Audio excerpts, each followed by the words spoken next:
Glad you could join me. So this is likely going to be a supplement to the broadcast that I do on 101.7 The Truth Monday through Friday from 9 a.m. until 12 noon. And so I titled this broadcast The Dilemma because there is a dilemma that is afoot. It is one that I am dealing with right now concerning the broadcast platform, which I got a lot of respect for, quite honestly, that they would start a brand new radio station geared toward an African-American listening audience during the pandemic and give, broadcasters an opportunity to, fully and thoroughly express themselves to a majority African-American audience, even though I think, our audience is actually pretty diverse. So, that comes with, some do's and some don'ts and some drawbacks, I suppose. The daytime platform is censored. And we live in a climate where a lot of people get their information from podcasts and from satellite radio, where a lot of the hosts and a lot of the content, providers are uncensored. And so it puts us at somewhat of a disadvantage to those other platforms, right? And so there's a lot of stuff that I'll talk about, and those of you that know me know that I can be quite unfiltered, I suppose, with my commentary. But, I got to walk a fine line when I'm doing broadcasts, which is fine because I've been doing it for years, right? But every now and again, we'll get a particular caller that will use profane language. Now, we have got safeguards in place that prevent profanity from going out over the air, because that really is a big deal, because, you can get in trouble with the FCC. You can lose your license. People can complain about obscenity, whatever. And I get it, and I respect that. That's fine. But it's difficult because there's a particular caller, and those of you that listen to me on 101.7 Truth, you know exactly who I'm talking about. He's very descriptive in his delivery of information when he calls in, right? I'm talking about Al. And Al is very much a controversial figure. And some people they hate his guts. They totally hate him. They hate everything about him, and I think I know why that is. And so they deem anything that he says as offensive. And when it was told to us that he, Al, who calls all of the shows for the most part on 101.7 The Truth, when it was communicated to me that he was going to be banned, I've never seen this happen before. And I've been doing talk radio in this market for 11 years. I've never seen a human being get banned.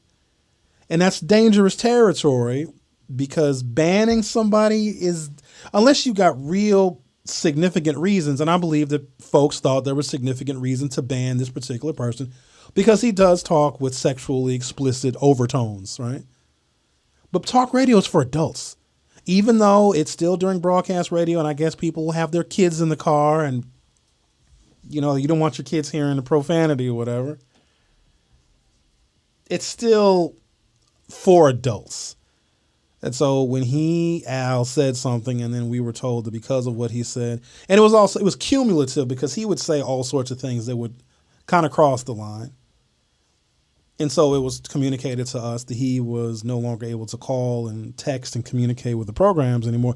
That I had a little bit of a problem with that, because I think it could have been handled differently, because I don't like stifling voices of people on a platform that was created because our voices are stifled. There's not a lot of black media. There isn't. And it's not a financially smart investment to have black media, because mainstream media takes up all the advertising revenue. And quite honestly, who wants to give financial support to African-American media? Because through media and through communication, the African-American community gains strength. We gain community strength. We gain electoral strength.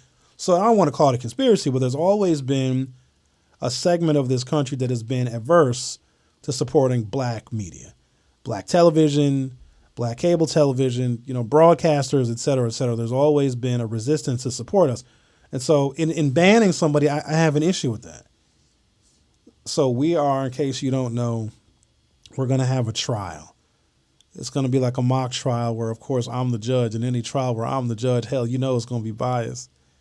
But there are a number of people, and I say a number of people, an overwhelming majority of people that listen to me during the day, they love Al. They love his realness. They love his rawness. And also, let's be honest, he speaks like a lot of people speak every single day. Maybe broadcast radio is not the place for it, but then again, maybe black people shouldn't be on broadcast radio anyway. According to some people, we shouldn't have platforms at all. And so Al entered a plea of not guilty to the charge of obscenity, which is what got him banned in the first place. So we're assembling a defense team for him. There are a number of people who are volunteering to advocate on his behalf to make the case that he should not be banned, or that his penalty should be something less than a total ban, I suppose. And we're going to have a lot of fun with it because I also think there's something to explore here. If we don't like what somebody says, like how do we react to that? Do we want to silence them completely? Or does it go deeper than that? Or is it we don't like who the person is because I believe that he's got a certain sexual orientation that a lot of people in the African American community find offensive. And I think those that are offended by him, it could be because they don't like his lifestyle, not because of what he says, because there are other people that call that are equally as fucking offensive. And yes, I can say fucking on this platform and you can't do shit about it. But they get a pass that they can say things that are just as, and in some cases, even more offensive, obscene, and sexually explicit, but there's no talk about banning them. I just don't like it because I've never seen it before. I've never seen an African-American talk radio station ban somebody. And there's a disclaimer that plays on purpose. Like my show is the only show that has a disclaimer because I know that the views and opinions shared on my show do not represent that of the staff and management of Good Karma Brands. So that should protect me. And it should protect the listeners of my program. That is why I have it. That is why I'm the only show on 1017 The Truth that actually has that disclaimer. And it's functional because I know the topics that we can discuss. I don't like to leave anything undisclosed or undiscussed on my program. If there's something going on where people feel a particular way about it and the emotions are raw and the responses are visceral, I'm not going to shy away from those conversations. And with those conversations, with people expressing their raw emotions and attitudes about it, sometimes people use offensive language. That shit is a part of it. Now, look, I get it. We also were created under an air of suspicion because how do you give, 2, 3, 4, 5 black people, 11 hours worth of talk, 6 black people, 11 hours worth of talk, and not have an air of caution because ain't no telling what black folks might say, especially since there's so few communication outlets for us. But what I don't want is the mistrust of black people, the black community, and black broadcasters to move into censorship, because then I got a problem. We don't censor people, even if you don't like them. Even if you take offense to who this person is and how they live their life, if you don't like what they say, fuck you.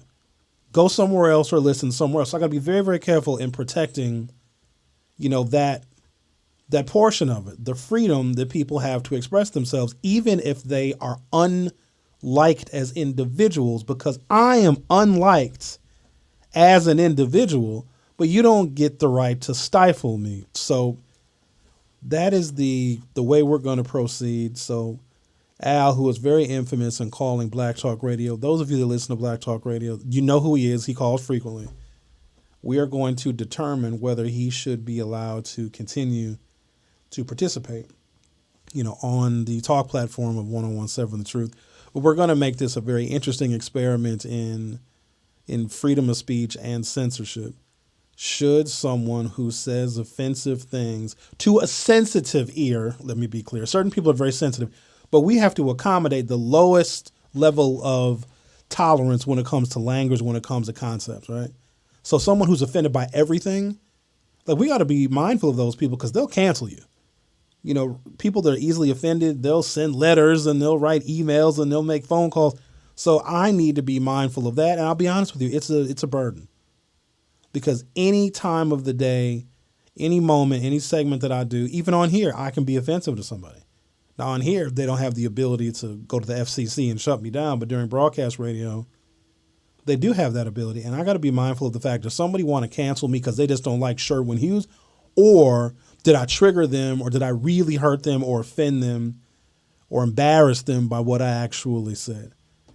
So it is going to be an interesting experiment. I'm going to be broadcasting here more frequently. I know I say that all the time, but I have the ability and I have the equipment in the studio to be able to broadcast here and just to engage in conversations that I can't necessarily talk about during broadcast radio, and just to be a little bit more free and open and uncensored. And so as time goes on, I'm going to further develop this platform. You know, I broadcast in the Forum 2 Facebook group. We have the Forum 2 YouTube channel, and even broadcasts on my personal Twitter account. So if you miss these when I do them live, and I don't know when the hell I'm going to do them, this is not exactly scheduled. I just get home from the radio and I'll pop on here for a little bit, especially if there's something that's really bothering me, or if there's a topic that really caught fire during the day.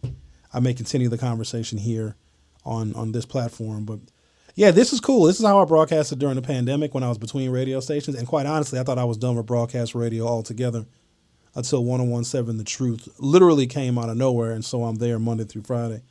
But I still want to do this. I still want to stay connected to you guys. Shout out to the people who are members of the Forum 2 Facebook group. It's where we share a lot of information. A lot of elected officials, they also share their press releases and information about town halls and things that they believe the Milwaukee, as it says in the background, community should be informed about. So I appreciate all of you guys for listening. I appreciate all of your support, and have a wonderful day. And I suppose I'll be seeing you guys again very, very soon.